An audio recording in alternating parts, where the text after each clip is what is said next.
স্বরাষ্ট্র উপদেষ্টা জাহাঙ্গীর আলম সাহেব কত সুন্দর চমৎকার একটি নিদর্শন দেখিয়ে গেলেন যে রাতের গভীরে তিনি থানায় চলে গেছেন এনকোয়ারি করার জন্য তারা ঠিক মতন ডিউটি করতেছে কি করতেছে না। এমনকি মাহে রমজান মাসে মেয়েরা ভার্সিটির মেয়েরা ওপেনে সিগারেট খেতেছিল, সেই ব্যাপারে তিনি সুন্দর একটা পদক্ষেপ নিয়েছে এবং তিনি তার জবান দিয়ে বলেছেন মাহে রমজান মাসে প্রকাশ্যে কোনো খাবার খাওয়া যাবে না, এটা মেনে নেওয়া যায় না। ভাই দোস্ত বুজুর্গ, ওমর রাদিয়াল্লাহু তাআলা আনহুর আমলে ওমর রাদিয়াল্লাহু তাআলা আনহু ঠিক রাতের বেলায় তার রাষ্ট্রের ভিতরে তিনি ঘুরে ঘুরে দেখতেন কে না খেয়ে আছে কে খেয়ে আছে, তিনি এইগুলো ঘুরে ঘুরে দেখতেন। একদিন ওমর রাদিয়াল্লাহু তাআলা আনহু ঘুরতেছেন মরুভূমির ভিতর থেকে, দেখে একটা তাঁবুর ভিতর থেকে আওয়াজ আসতেছে কান্নাকাটির।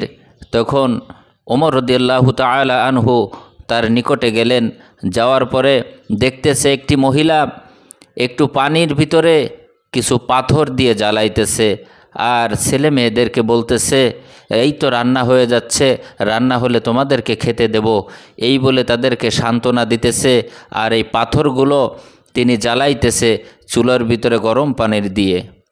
ওমর রাদিয়াল্লাহু তাআলা আনহু এই দৃশ্য দেখে তিনি তাড়াতাড়ি ছুটে চলে গেছে বাইতুল মালের দরজা খুলে ওখান থেকে কিছু আটা রান্না বান্না করার জন্য যাহা কিছু দরকার সব কিছু একটা বস্তার ভিতরে নিয়ে নিজের মাথায় নিয়ে এরপরে নিজে দৌড় শুরু করছে।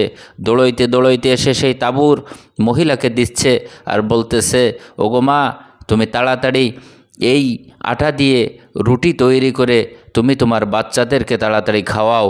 এরপরে এই মহিলা এই রুটি বানাইলেন, বানানোর পরে বাচ্চাদেরকে খেতে দিচ্ছেন আর বলতেছেন তোমার মতন শাসক এই দেশে দরকার ছিল, ওমর তো খোঁজ নেয় না। তখন ওমর রাদিয়াল্লাহু তাআলা আনহু বললেন ওগো মা, তুমি আগামীকাল সকালে তুমি রাজ দরবারে যাবে।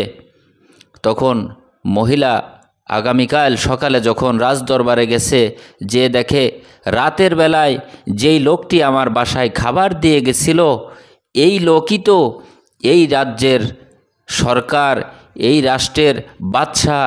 হায় হায়, আমি এ কী বলে ফেলেছি তার মুখের উপরে, যে ওমরের মতন বাদশাহ না হয়ে তোমার মতন লোক এই দেশের বাদশাহ হওয়ার দরকার ছিল, আমি এই কথা বলে ফেলেছি।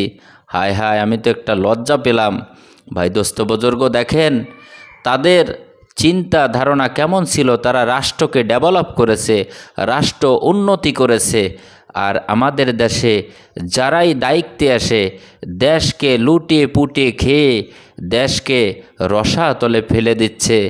ভাই দোস্ত বুজুর্গ, আসুন দেশকে ভালোবাসি, দেশকে ভালোবাসা ওয়াজিব, দেশকে ভালোবাসি, দেশকে ভালোবাসা ওয়াজিব। মাতৃভূমিকে ভালোবাসেন, মাতৃভূমিকে ভালোবাসা ওয়াজিব। এটা আপনার অবশ্যই আপনার এটা পালন করতে হবে।